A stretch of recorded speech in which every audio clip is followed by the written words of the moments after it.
Happy Friday, everybody. James Hancock here. I'm back to review Guillermo Del Toro's Frankenstein, coming to Netflix on November 7th, but it's also playing right now in limited release with a few plans, I believe, to expand to more theaters between now and November 7th. Now, run. And I'll go spoiler-free initially in my review, but the movie is more or less a faithful adaptation of at least the overall structure of Mary Shelley's original novel, which she first published back in 1818 when she was 20 years old.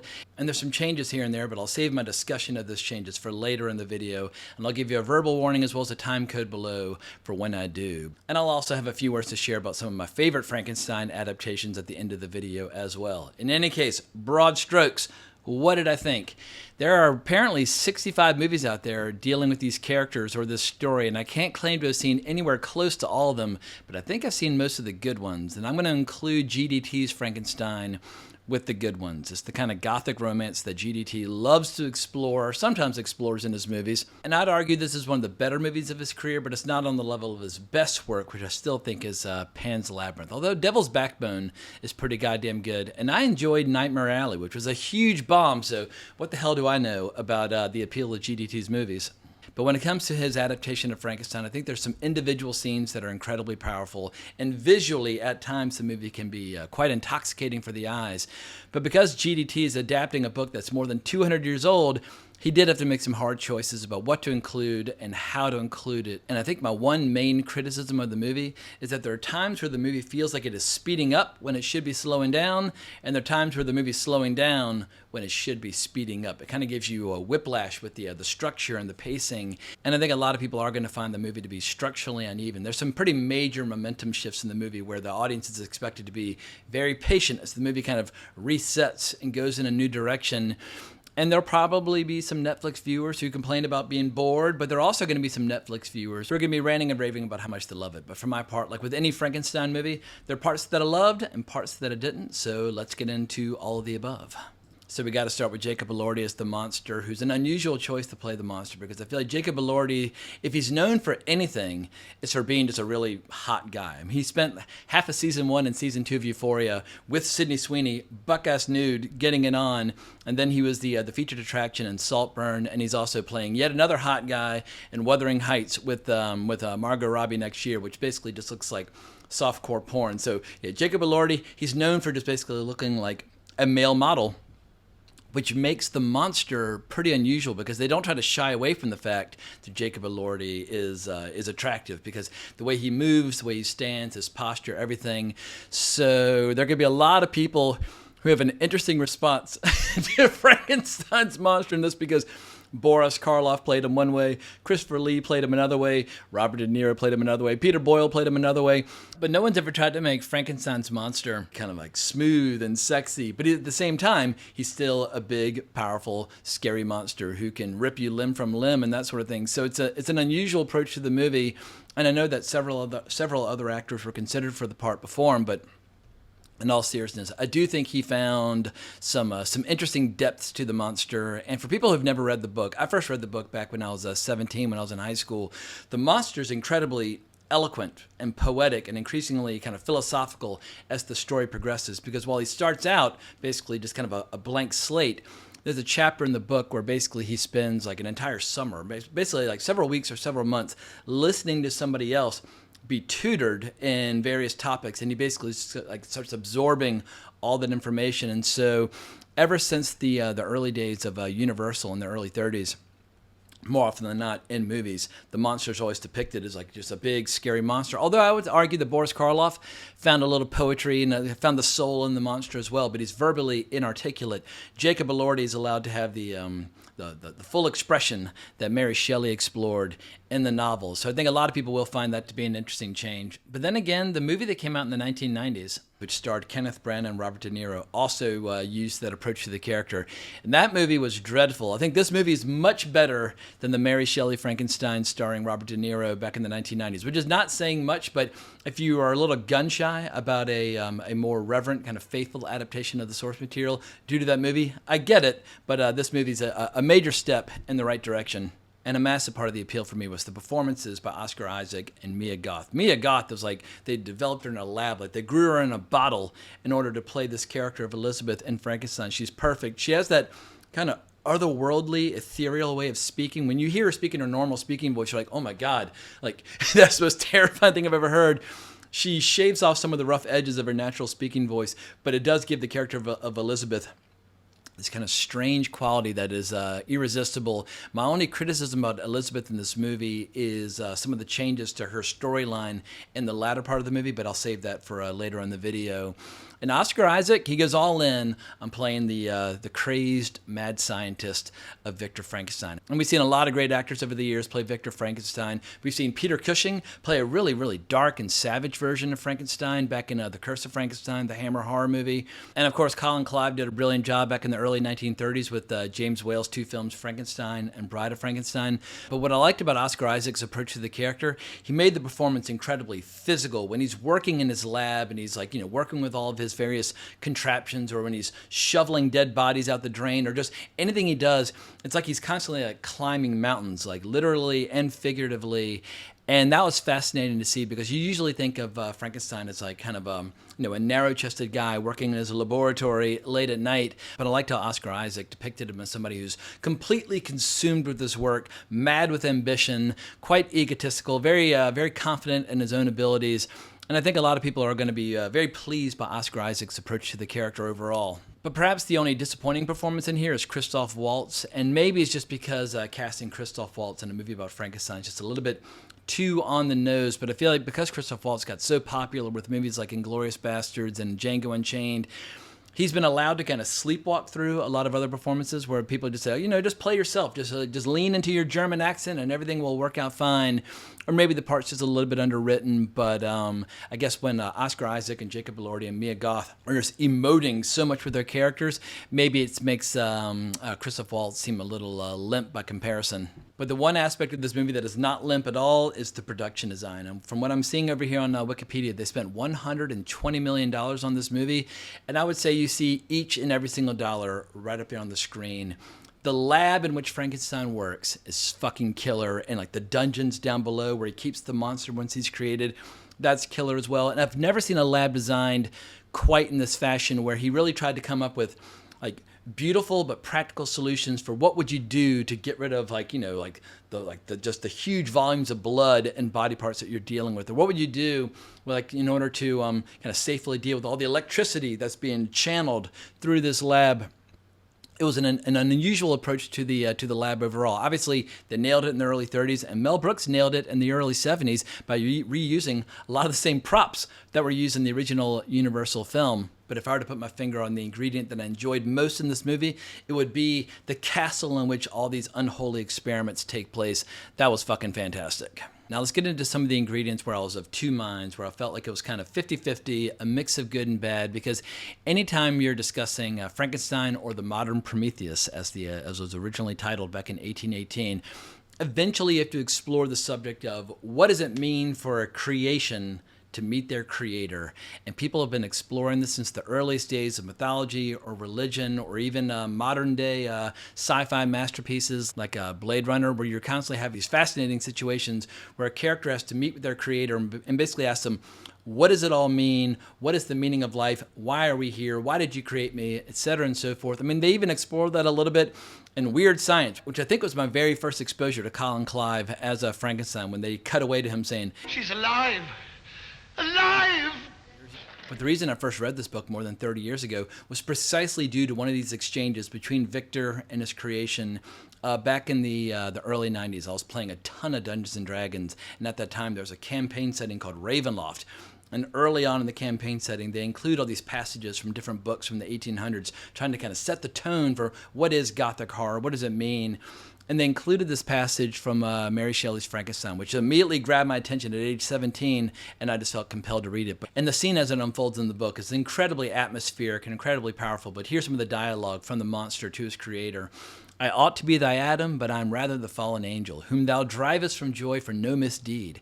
Everywhere I see bliss, from which I alone am irrevocably excluded. I was benevolent and good, misery made me a fiend, make me happy, and I shall again be virtuous. And this is all the in the lead up to, or the build up to, the request that he makes of his master to build him a companion. So basically he's like, he recognizes, I'm a monster. I'll never be human, but build me yet another monster with whom I can be monstrous, and we'll go off and live in the snow or live in the mountains. And in the book, Victor initially considers this, and he gets to work on the companion for the monster. And I guess now's as good a time as any to get into some of my frustrations with this new movie based upon where it could have gone based on the book and where it decided to go.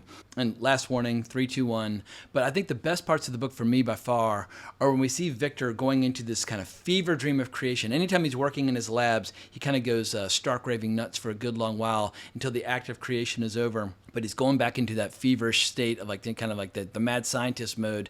But as he's working on the creature, he starts thinking about what if these two creatures find a way to reproduce? And what if they create more monsters? And what if they take over the world because they're so goddamn strong?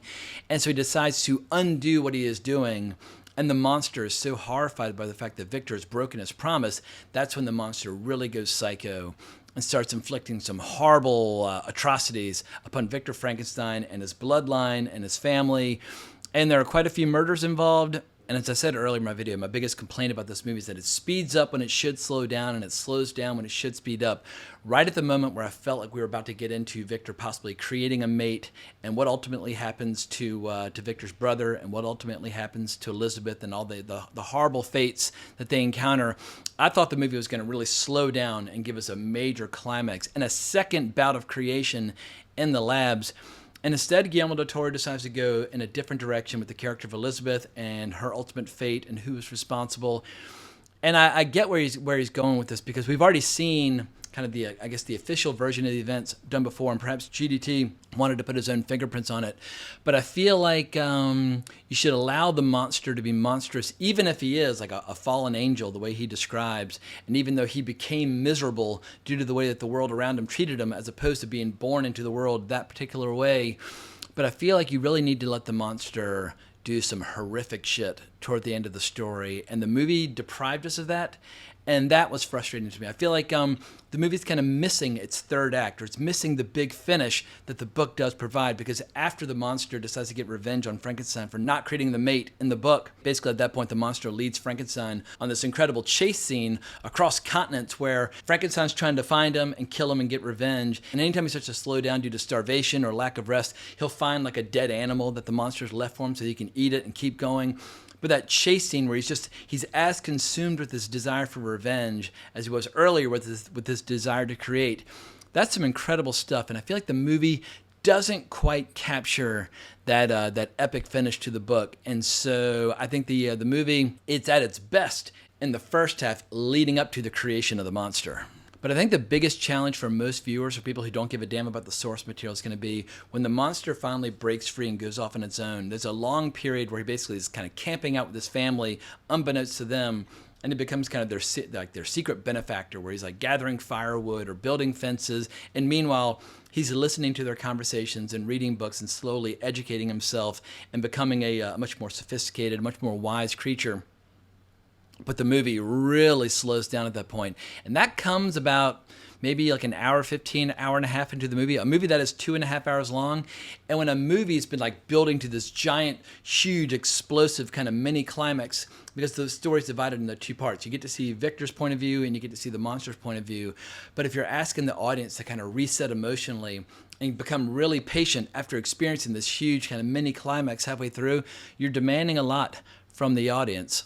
But the reason the movie does this is because GDT is trying to stick to the original format of the book, which has this framing device where Frankenstein is basically like out in a wintry wasteland, and he bumps into a ship that's going to the North Pole. And Frankenstein's basically, he's nearly dead, and he's telling the story of what happened to him and the creation of the monster and what happened after the fact to the captain, like basically when he's on his last legs and he's about to die. And in the context of the movie, I'd have to reread the book to know, but in the context of the movie, the monster basically shows up halfway through the story and it's like, all right, you've heard his version of the story, now listen to my version of the story, which has it almost functions as like a perfect like intermission for the movie. And the movie probably could have used an intermission to let everybody have like a pee break and grab a cup of coffee and then dive into part two. Then at the end of the movie, they return back to that framing device. And the framing device is depicted pretty well in the movie because early on in the movie, like the first couple scenes of the movie, when they're depicting the monster at his most monstrous, he's all deformed and mangled from an explosion while fighting Frankenstein. So he's looking pretty horrific. The movie almost goes a little bit over the top in depicting just how strong he truly is. And I know people love their superhero movies and they love seeing how strong people can be. But in the context of this movie, the monster starts off strong, like able to bend bars and break chains. But by the end of the movie, he's basically as strong as fucking Superman, but with the healing power of Wolverine. And maybe the movie went a little bit over the top with just how powerful he is. But, it's 2025. People expect their creatures to be really, really powerful. But another mild spoiler I want to get into is the erotic appeal of Gothic romance. And obviously, novels that were written in the 1800s had to be very careful and very discreet when it came to how they might arouse or kind of stimulate the senses of the reader. But when I think of Gothic romance, the first thing that pops into my mind, I envision a girl wearing like a diaphanous nightgown that's more or less transparent or see-through, holding a candelabra, going down into a dungeon as the candles are fluttering and the wind is blowing and who knows what they might encounter down below. And GDT, true to form, gives us one of those scenes where Mia Goth, who's never been shy when it comes to on-screen nudity, she teases just enough for it to kind of fall into that category. I was like, all right, GT, you're willing to go there. But I wouldn't have minded if they'd pressed down the gas pedal a little bit more in terms of leaning into some of the the hidden eroticism of the original novel written by Mary Shelley. But he does give us a nice little scene early on when Christoph Waltz is working with a model while working on a painting or a sculpture. But she basically is, she's not concealing much. And it was a pretty tantalizing scene. And also, speaking of working with models, some of the gnarliest scenes in this movie and some of the most graphic scenes in this movie are some of the early experiments with Victor Frankenstein, where we see him dissecting cadavers and trying to stimulate different parts. Like, if you've got a sensitive stomach, some of the scenes in this movie will be quite gut-churning. But in the end, when you consider all the movie's strengths and weaknesses, I do think the movie works overall, and it will be regarded as one of GDT's better movies. Like, is it as good as Pacific Rim? Like, Pacific Rim is yet another really uneven movie, but when it's good, like during the Battle of Hong Kong, it's really good. Or Shape of Water, it was an uneven movie, but during some of those erotic bath sequences, god damn, this is unlike anything I've ever seen. So Shape of Water has really good scenes. Maybe it's tier 2 GDT. Like tier 1 is definitely Pan's Labyrinth, Devil's Backbone. Tier 2, I would say, is like Blade 2, Nightmare Alley, Pacific Rim, definitely Frankenstein. Tier 3, I guess whichever of his movies that you don't particularly like the first Hellboy. First Hellboy had its moments, but I thought the first Hellboy was pretty weak. I would say that's tier 3 GDT, but the reality is that he's been thrilling and delighting us now for more than 30 years, and he's put together a pretty impressive body of work. And last night, my audience, it was a totally sold-out audience at the Angelica here in New York. You could have heard a pin drop. You could definitely feel that the movie was working. The entire audience was kind of in the palm of GDT's hand. It worked. And earlier that day, I'd seen a movie, Black Phone 2, where the audience had been on their worst behavior and had a pretty wretched movie-going experience. Check out my review if you want to hear about all those details. So it's just nice to be in a packed house of people that were there to see the movie. Everyone put their phones away. They stopped talking. They stopped creating distractions. And they were there just to let the movie cast a spell on them. And cast a spell on them, it did. It was overall a very positive movie-going experience that you just don't get when you're sitting home alone, in your underwear, scratching your butt while watching a movie on Netflix. But before I wrap up this video, I do need to give a shout out to some of my favorite interpretations of Frankenstein over the years, because people have been making movies of Frankenstein since 1910. I've never seen that original silent film in its entirety. I've only seen the highlights, but even then, people were doing some pretty groundbreaking, pretty imaginative work with this source material. But obviously, all roads lead to James Whale's incredible double feature of Frankenstein and Bride of Frankenstein, which will probably always be the gold standard by which all of the Frankenstein adaptations are measured. And obviously they take a lot of liberties with the character where he basically doesn't speak, or when he speaks it's like, ah! But some of those scenes are just awe-inspiring, like seeing Boris Karloff sitting by the lake with the little girl and having this kind of eerily beautiful moment where any second it's going to go horribly wrong, but for a brief shining moment, he does actually get to enjoy something resembling, basically being at peace with the world before it all goes horribly wrong. And I love the scene where he's first reaching up to the light. It's some incredible stuff. And then Bride of Frankenstein, it's just totally deranged. And I love the framing device where you actually get to see Mary Shelley on that dark and stormy night telling ghost stories to Lord Byron and I can't remember who else is it. It's Percy Shelley, but there's that little gathering where all these highly sophisticated, aspiring novelists and poets got together and tried to freak each other out. But I love the way they capture that scene. And of course, Elsa Lanchester made one hell of a fucking bride in that movie.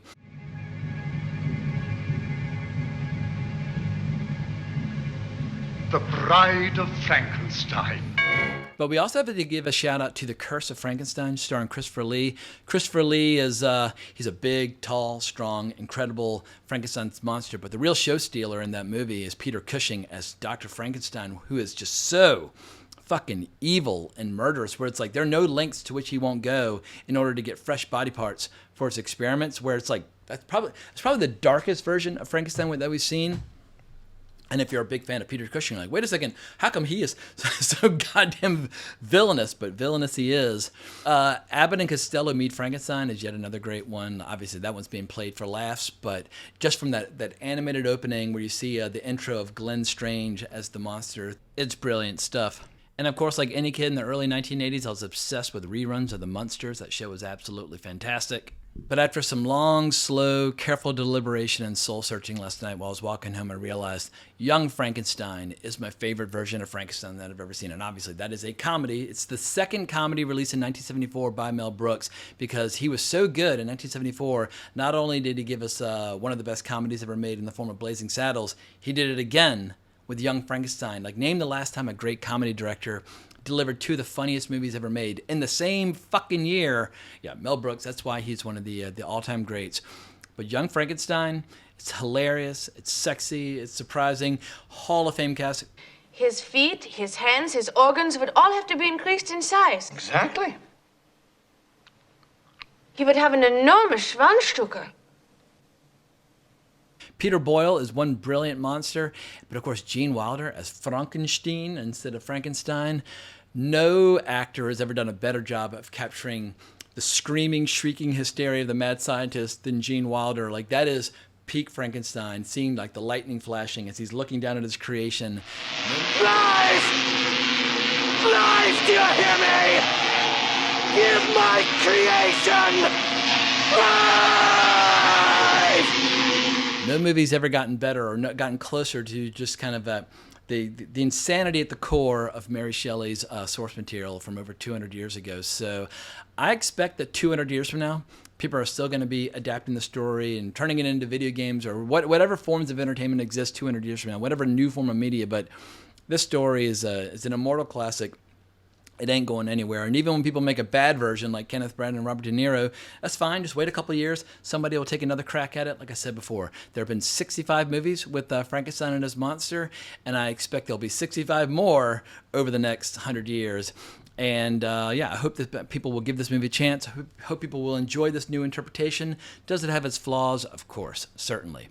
But it's got some great shit in there as well. And if like a 16 or 17-year-old kid out there sees this movie and gets blown away and decides to pick up the book and read it for the first time, and then decides to go back and watch the Universal movies, and decides to go back and watch the Hammer horror movies, then mission accomplished. But yeah, once again, Young Frankenstein, don't sleep on that. Like, watch the original James Whale double feature, then watch Young Frankenstein, and you can thank me later after you've enjoyed an awe-inspiring triple feature. But I think that's all I've got to say for now. Hope everybody has an amazing weekend. Thank you so much for watching the video. Remember to like, subscribe, hit that notification bell, but more importantly, as always, onwards and upwards.